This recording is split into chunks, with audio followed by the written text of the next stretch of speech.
started? Okay. Alrighty. All right. I'm assuming that most everybody here knows who Carl Akeley was. He was born and raised in Clarendon.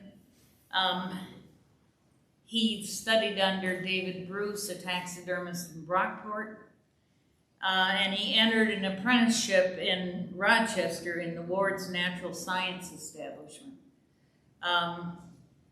He also helped to mount P.T. Barnum's jumbo elephant while he was there. The elephant had been killed in a railroad accident. So he got going on big ones.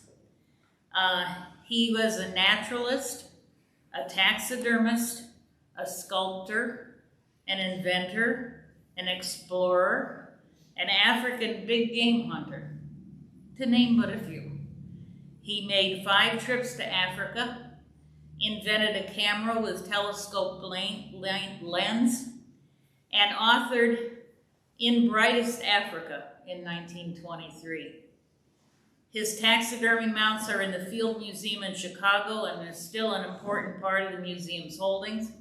And the American Museum of Natural History, New York City, has his work in the Akeley Memorial African Hall. So this little boy from Clarendon hit the big time, following what he was interested in. In 1921, eager to learn about gorillas to determine if killing them for museum dioramas was justified, because by the 1920s, people were saying, why do you have to kill these animals? That's terrible. You're going over and killing all these animals. They had done it before because prior to 1900, how many people had traveled to Africa and seen a real elephant? How many had seen gorillas? Not unless you lived near a great big city that might have had a zoo that somebody might have contributed to. But if you lived like here in Orleans County, unless you traveled to Rochester or Buffalo, you didn't have a chance of even seeing a model of one of those animals. And so it became a fad to collect these animals in foreign countries and stuff them and mount them so that people could appreciate what these animals were.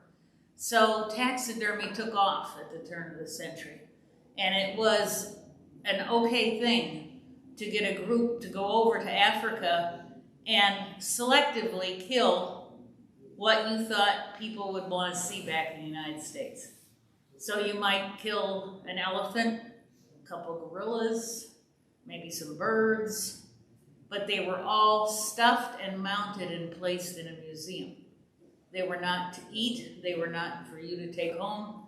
They were doing this on behest of a museum. And Carl Akeley was one of those. He improved the motion picture camera for working in nature. He also wrote several books, including Stories for Children and his autobiography, In Brightest Africa. He was awarded more than 30 patents for his inventions. Akeley died of a fever in the Congo during his 5th expedition to Africa. He's buried in Africa, just miles from where he encountered his first gorilla. So he died and was buried where his passion was. And I said when I promoted this that I wanted to talk about the friendship between Theodore Roosevelt and our own Carl Akeley. And I can read this. This is written by Carl Akeley. He said, I first met Roosevelt on my return from Africa in 1907. On my arrival in New York, I had found waiting me at the old Grand Union Hotel an invitation to visit the White House. He had previously become interested in my work on a visit to the Field Museum in Chicago, where he had seen my deer groups. One of the ones that he was famous for to begin with was a group of deer in the wilds, eating and looking and just different positions with a group of deer. He had called me at that time, but unfortunately I was not there. Needless to say, I prepared for my visit to the executive mansion with some uneasiness. I had not seen my dinner coat since I left Chicago, and my polished social manner had grown somewhat rushy during 2 years in the jungle. But I soon found that formality was superfluous to Roosevelt's presence. I felt at home with him almost instantly, because of his evident and intelligent interest in me and in my interests. I am sure that when he met a man, he wished that man to talk shop, in order that he might have an accurate gauge of the man and his capabilities. He knew that if a man had anything to give, it would come out when he spoke of the things with which he was most familiar. There was encouragement, too, in the absolute frankness with which he discussed every subject that came up. In an interview, his method was simply itself, to lead a stranger to his own backyard, so to speak, and there to play with him. So apparently Roosevelt had quite a personality that drew other people out. It was in the very heart of Africa that I first came to know and love Theodore Roosevelt. For 3 memorial hours, we sat alone in the shade of an acacia and talked of the things nearest and dearest to the hearts of men. To be sure, I had met Roosevelt, the president, and had felt deep respect and admiration for him as the great servant of the great people. Our acquaintance had progressed as my African hunting experience enabled me to make suggestions for his own expedition. But it was not until we met on the plateau that the wall between acquaintance and friendship crumbled away and revealed to me the simplicity, the fineness, the bigness of Roosevelt the man. That friendship begun in the African out of doors, founded on a mutual love of the free wild things of nature, has been one of my most treasured possessions. And that's in the words of Carl Akeley. And I found that they had written back and forth between 1907 and 1917. So for 10 years, they sent letters back and forth to each other. And I've got a couple that I'd like to read to you. I won't read them all. I've got summaries of each one, but 10 years worth of letters I don't think you really need. But this was from Roosevelt to Carl Akeley. My dear Mr. Akeley, I understand that an Englishman, Mr. Cunningham, was out with you. He would like to go to manage my caravan. I may take an Englishman named Judd, but if not, I may take Cunningham. Can you give me an account of him? So Theodore Roosevelt was asking for Akeley's comments and recommendation or not of a man for him to take on his safari. This one was to President Roosevelt from Carl Akeley. My dear Mr. President, I have sent to you today by express a model of an elephant head. Will explain itself and its functions. This indeed instead of the drawings and photographs that I promised you. Please do not allow the cruelty and roughness of the work to prejudice it as a guide to the brain, for I have made it with care as to the points. It was modeled from a very old specimen. I've made a camp table modeled after ones we used on our last trip and learned to consider indispensability on safari that I wish to send to you. It's intended as a writing table or secretary, 36 inches square, a firm, substantial affair that, folded, forms a case that is intended to contain letter files, stationery, writing materials, reference books, and so on. The things that one likes readily accessible. A porter's load will filled. When filled, it will be ready in a few days. Where may I send it? I would not take this chance of being classed with instances who seek cheap advertising if I were not certain that this is a thing that you will be glad to have, and I am not selling them. In a few days, I shall write you regarding my plans relative to the trip to BEA and the elephant group for the African Museum of Natural History. I have the honor to remain, Mr. President, your respectful servant, Carl Akeley. This one was from Roosevelt to Carl Akeley. This was March 10th, 1909. My dear Mr. Akeley, many thanks for your letter. Give my regards to McCutcheon. I look forward eagerly to meeting you both in Africa. You may mention that arrangement to Colonel Hayes Sadler. My only hope is that I may be able to help you to get the elephants, and I will do anything I can to meet you and go hunting with you. If by that time I find they are common in Uganda, perhaps we can go in Uganda for them. I feel strongly tempted to try that shot at the Atlas vertebrae. The head model is a simply fine one. Sincerely yours, Theodore Roosevelt. Akeley and Roosevelt wrote back and forth for years, like I said, for 10 years. I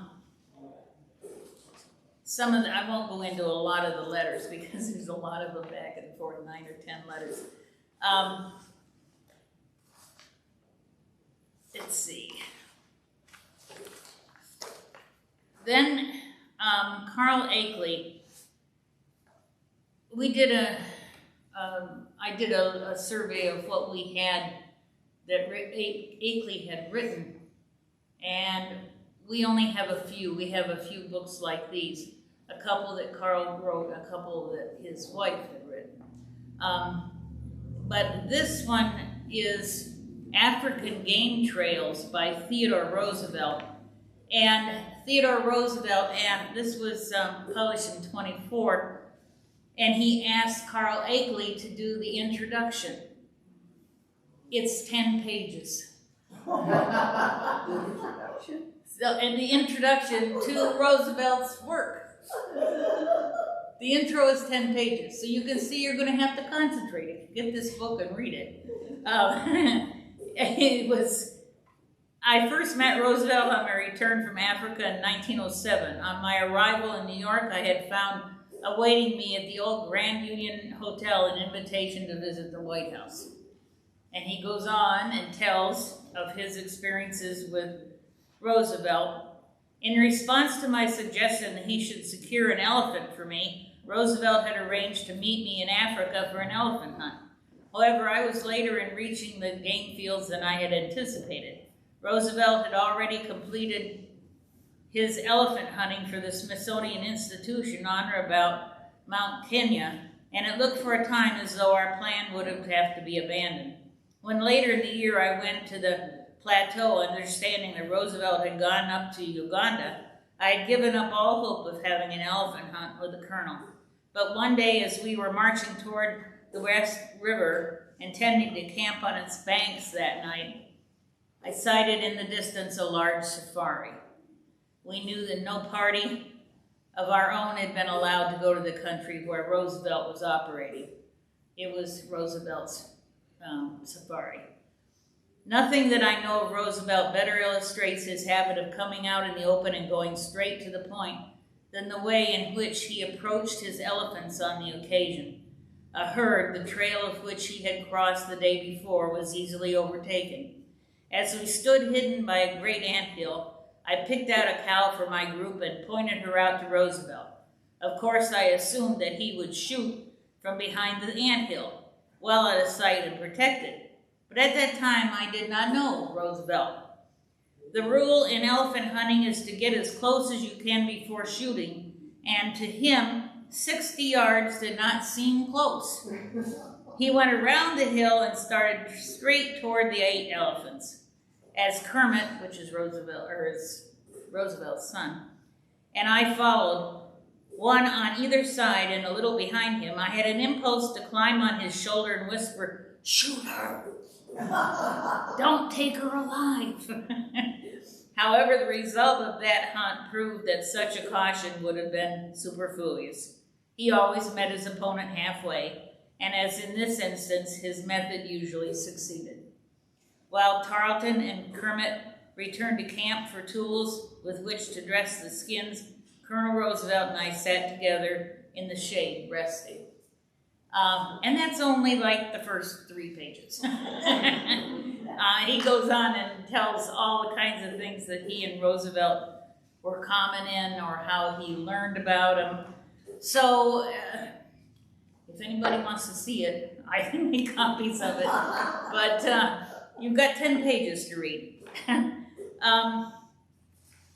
Carl Akeley had a young lady as his assistant, Mickey Rice.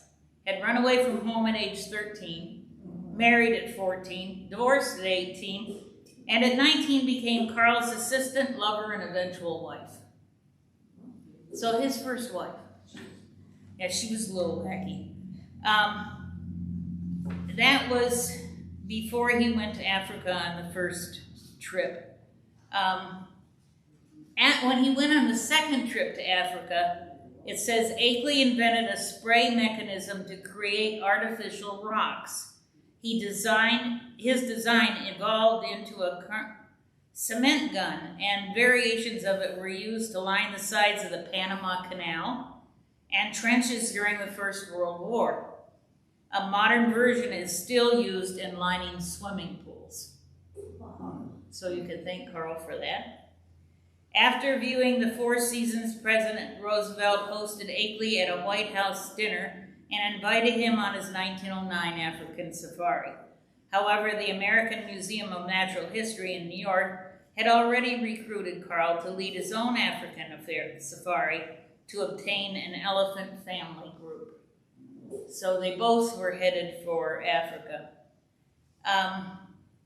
It says Akeley also developed into a successful sculptor of African wildlife. Akeley invented a motion picture camera that was half the weight of the one he'd previously used, could pan and tilt easily, was water resistant, and virtually indestructible.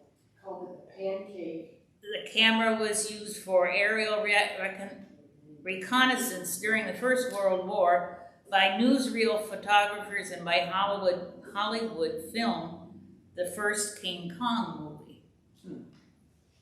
So little Carl from Clarendon got well known nationally. If you buy one of those today, you better have about $15,000. I was going to say you better have deep pockets.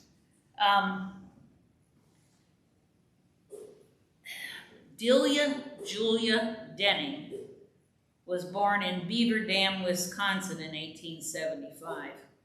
She married Arthur Reese on October 17, 1889, divorced 1902, married Carl Ethan Akeley on December 2, 1902, divorced him in 1923, and married Dr. Warren D. Howe, who died in 1951.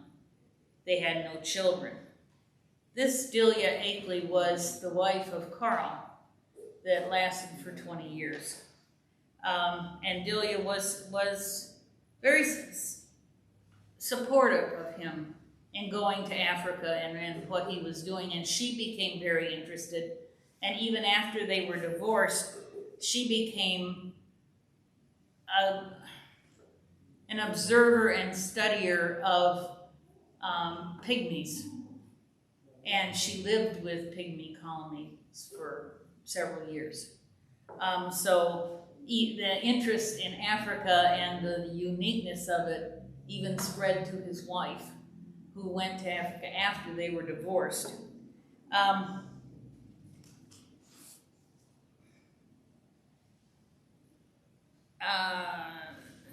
told you about him and Jumbo, the elephant.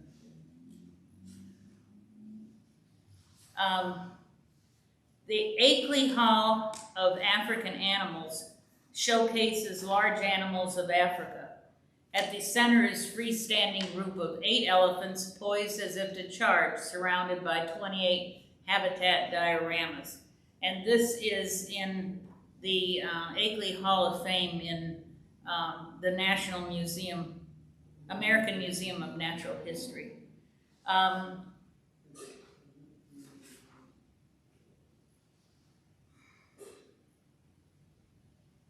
think there's a picture of it, on the front of that book. Oh. People want to see it. Yeah, this is from the American Museum of Natural History, and that is some of Carl Akeley's work. And he started with elephants and worked around from that.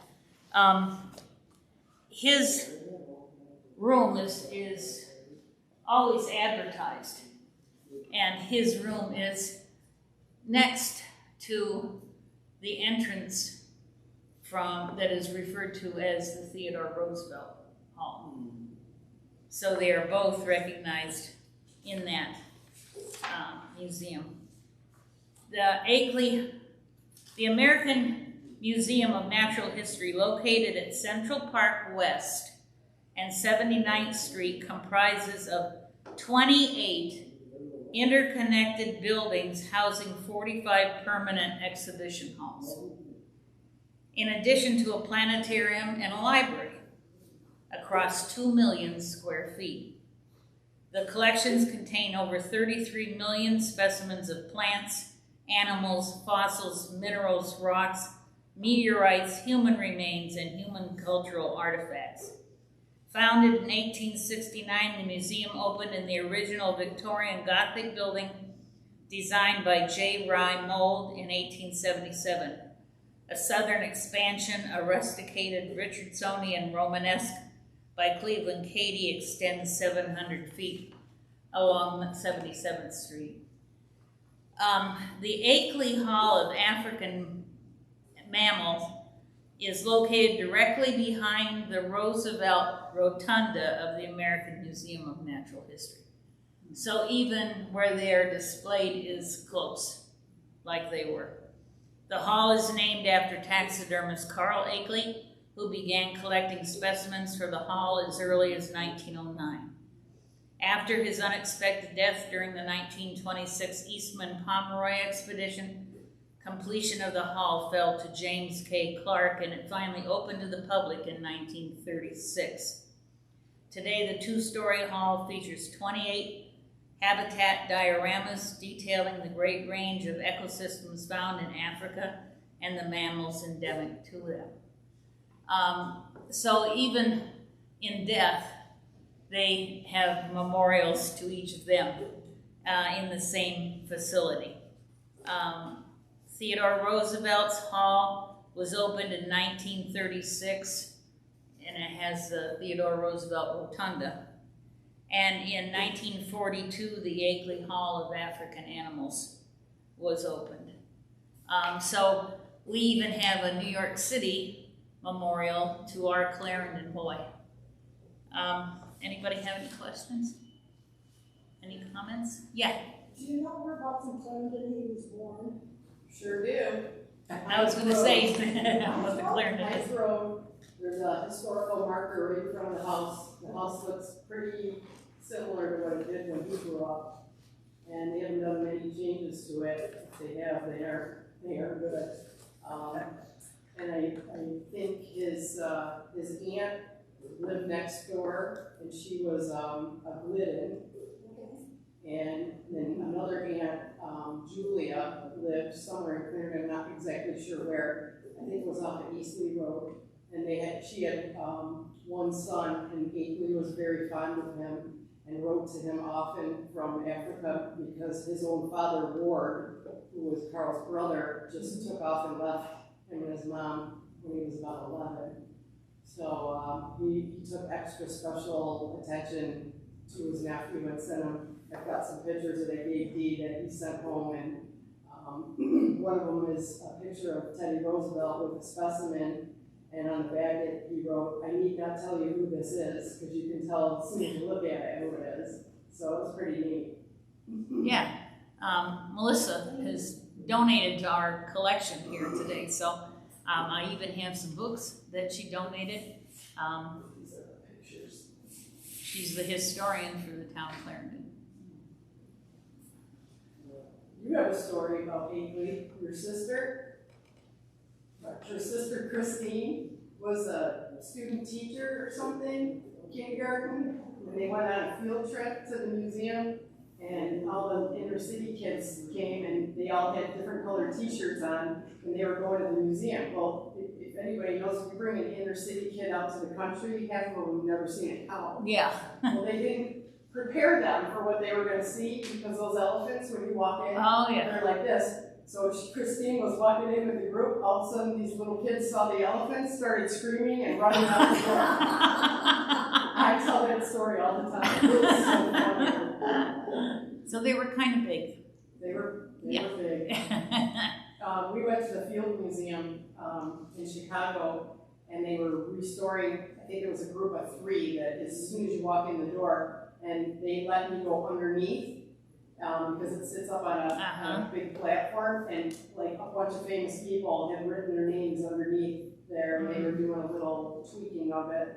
But just the stuff that this guy had was amazing. Yeah, both he and Roosevelt, they collected thousands. I mean, yes, it was elephants and tigers, but they also collected birds. Yep. And fish, and you name the wildlife, and they collected it, and between the two of them, it's like 5,000 items. Yeah. Well, That's why they're in 2 museums. His nephew, mother lived in Albany, and after she died, a grandniece of Carl Akeley's passed away. The neighbor contacted us in Clarendon and asked us if we wanted some of the things that she had left to him. And that 4 seasons that you talk about, I have the 4 original photographs that Carl took and used to make those dioramas. And the gentleman that contacted me, his name was Delbert Chambers. And I don't know how he got in touch with us or how he found us, but he sent a huge box, and it was a treasure. And like I said, the copies of those pictures, some of the magazines and things like that. And a couple duplicates of books for you guys to have. Yeah, Melissa has donated this book, which is in Brightest Africa, which is Carl Akeley's publication. And we have a couple magazines called from this. The Fox. Yes. Yes. Yes, oh yeah, we have I forgot to mention that. We have a fox that Carl Akeley produced. Yep. That is at the Cobblestone Museum. Yeah, and they just had it restored, last year? A few years back by a gentleman in New Jersey, and we actually drove it down there, and the fox was missing one of its eyes for the longest time. And my friend and the guy that was doing the restoration, we FaceTimed, and they were opening the case because he finally got it, so it had like a canvas backing to it. And when they took the backing off, all of a sudden I see my friend John go like this, and I go, I wonder what happened. He goes, I got the eye. The eye fell out of the bag. But how we were able to date it was he put newspaper underneath the scenery and like sprayed, it almost looked like sandpaper, gravelly, and we unwadded a piece of the newspaper. It was from 1879, so that's how we dated the fox. Because we figured newspaper didn't go very far back in the day. It was either wiping your behind or getting burned in a fire. So, and then the museum also has in its archives, there was a famous story about a canary. A bird. And they have that actual canary, his next door neighbor, which was his aunt, had this bird that she just adored. And it got a draft and it passed away. And Carl was 12, and he said, you know, I could do something with that. So he took it home and did his thing and put it and brought it back to her, and she was blown away. She said it looks like, and it still looks like it's alive. We saw it in the museum. But, and the sculptures, I gave Dee a picture when Roosevelt died. It was unexpected, and he got the phone call from, I think it was Kermit, called and said the old lion has died. And Carl actually made a sculpture of a lion and dedicated it to Teddy Roosevelt. And that's also, I think Teddy Roosevelt's house is in New York City. Yeah, and I know that when the lion was made, they were very supportive for a while, and then all of a sudden the support dropped out. Yeah. And he couldn't get anybody to back it or be interested or anything, so it just sat. And it's only been in recent years that someone actually pulled it together and did it in memory of Roosevelt and Carl Akeley.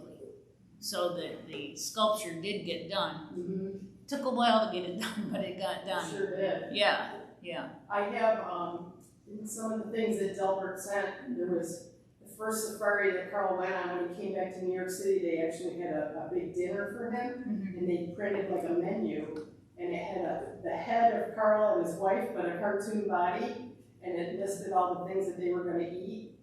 And on the back of it, he wrote to his nephew Phil, I was at the head table with you know who. And it was Theodore Roosevelt. That's great. Yeah, that's a wonderful souvenir. Yeah. So now we have added to our collection too on Carl Akeley and Theodore Roosevelt, thanks to Melissa. And so thanks to Delbert. Yeah, no, thanks to Delbert. Thank you, Delbert.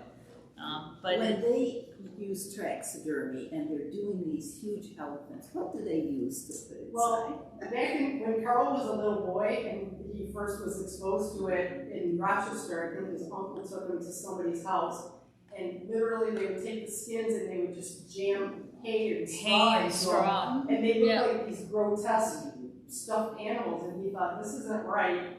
So when he studied with David Bruce and he learned how to do the art in the background in the habitat, he made himself a little business card and he trotted off to Rochester and introduced himself to Mr. Ward and said, I'd like a job, and he gave him a job, and the deal was, I will let you work on your little experiments at night, but you need to do whatever you gotta do during the day, and that's where he perfected what he did. So they skin the animal out and they tan the hide, and instead of stuffing it, Carl actually modeled a skeleton either out of clay or wire and wood, and then he put the skin on it and made a plaster, put plaster over top of it, cut the plaster off, took it out, and then put the skin on that, so it had all the muscles and all the bumps. So it didn't look like a stuffed toy.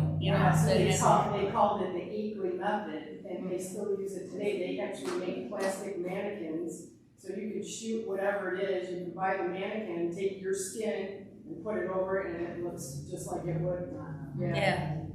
Yeah, so a lot of things are because of Carl. The that you talked about, the concrete. Yeah, the concrete. Shotcrete is what it's called. Yeah, it's called shotcrete. When they had the museum, or when they had the World's Fair in Chicago, was it 1893? 93. Yep. The building that they housed some of the museum's items in was a cheaply made building, and it was falling apart. Well, Carl Akeley used that shotcrete on it, and then they moved the building. And part of that building is still in Chicago. Yeah. But his shotcrete is still being used. Yeah. I mean, it's not like it just fit in at the turn of the century. His techniques. Like blasted, to make a tunnel through a mountain or whatever, they would spray that shotcrete on to keep everything stabilized while they went through. But he made like molds for leaves and things that he used in his diorama. And I've got. Do you have any of his molds? Do you have any of his patent paperwork? No. I've got tons of it. I'm gonna help out. Oh, okay. Yeah. Every little detailed, diagram that he did and the way he made these things. This guy probably never slept. And when he did something, it was permanent. It wasn't something that, that's really good, and someday somebody will make it a little more perfect. Yeah. He just did it, and look at, this is 2023. And we're still experiencing what he invented. There's an award that they give out every year for taxidermy. It's a huge industry and a huge field. They even have a website called taxidermy.net, and every year somebody wins the Carl Akeley Award, and it's an actual medal with Carl's face on it from when he did Jumbo. He was like 19 years old when he did that. And it's very prestigious, but I mean, these people are in awe of him still. Yeah. And next year is his 160th birthday. I mean, the guy he was like the Indiana Jones. And Yeah. a real deal. It is fascinating that we have somebody that important in Came out out of Clarendon, and I didn't know about it. Of course, I was historian for Gaines and wasn't concentrating on Clarendon, but you'd think there would have been more publicity every once in a while on Carl Akeley. He came home between one of his safaris, and in fact, in the newspaper, they had an article where Carl had gone to the Holly High School and did a presentation for the kids. Like it was no big deal. Yeah. You It was home, just go talk to the kids. Yeah, go talk to him. Yeah. Yeah, he was amazing. Yeah, I think that's great. I was fascinated to find out, especially the relationship between him and Roosevelt. Yeah. I mean, they were really buddies. They were good friends. One wasn't impressed with the other's status, but they related to each other Sure. and enjoyed the same things. I guess that's what I want to say. They both enjoyed the same things. But, I got one more story. yeah, go ahead. So, you talk about the elephants. Carl went on safari, not with Teddy, and they were somewhere, and he took a shot and missed, and an elephant came out of the brush and charged at him. Well, elephants kill their prey with their heads. They just crush them with their skull. And this elephant bared down on Carl, and he would have died, but the elephant's tusk broke, and it got stuck in the dirt. So Carl was able to get away, but he was injured. Well, all the porters that were with him were like, we're getting the hell out of here. And they left, and they went back down to camp. Carl Akeley's wife held a shotgun to them and said, you march your behinds right back up there and get my husband. And they did. And there's a picture of him all wrapped up in ace bandages. I mean, he was just a hot mess. Well, and he had a confrontation with what, a tiger, was Leopard. it? A leopard. Yep. Where his arm was down inside the Yeah, animal. It jumped out of the brush and it grabbed him on his arm, and he had no way of pulling out because the leopard's teeth are curved. So if he pulled, it would have just shredded his arm. So instead, he held onto it and he punched it. Yeah, And when inside. he punched it inside, it opened its mouth. He got his arm out, and then he strangled it. Yeah, What did he die of? He died of it was some type of fever. But Fever, yeah. It could have been Ebola, for all we know. Yeah. It was pretty bad, whatever it was. But he survived an elephant attack and cat attack and leopard. and it shows him standing with the leopard Yep. hanging upside down, and him standing beside the leopard with And his he must arm have all been very big bandaged guy. up. He might have been the size of this guy. Yeah. Yeah, he wasn't a very big man. He was crazy. and his one wife had the little monkey. Did you see the monkey in the picture? Yeah. So its name was JT, and she treated it like a child. And the monkey became very destructive and was like tearing up the rooms in the apartment in New York City and biting her, and she would not let it go. She wanted to keep it, and finally Carl was like, I'm out of here. And I don't know what ended up happening with that. I don't know either. But she wrote an actual book about him, the monkey. I have that too. But yeah, I mean, some of the stuff that he saw, I'm sure, was bizarre. But it was exciting, no matter how you look at it. I would love to go just be a fly on the wall and watch it. Yeah, yeah. Well, anybody else have any questions? You've been down to the museum in New York? Yeah, we went, Aaron and I and another friend went one time, and then we went to the Field Museum in Chicago. I haven't been until Milwaukee to see what's there, but when we went to Chicago, we got VIP treatment. They let us up inside the libraries and all the archives, and stuff nobody would ever see. It was just amazing. It was really cool. Did you ever play? I did. Oh, okay. Yeah, I became a historian, and I found out about Carl because I got a phone call from somebody that wrote a book. And so, of course, I started getting interested in figuring out who was this guy, and then it was Hook, Line, and Sinker. Yeah. Yeah. But those taxidermists, you say Carl Akeley, and it's like their eyes just light up because they know he's the guy. Yeah. He's still People still know who he And is. his stuff, I mean, it gets worked on and it gets, you know, addressed, but it still looks exactly the same as it did the day he made it. And it's so, I mean, like those little kids that ran away, they probably thought they were gonna come charging out, but really neat stuff. Okay, well, thank you for coming. Thank Hope you enjoyed it. Thanks to Melissa for adding to our talk. I appreciate No worries. all that help.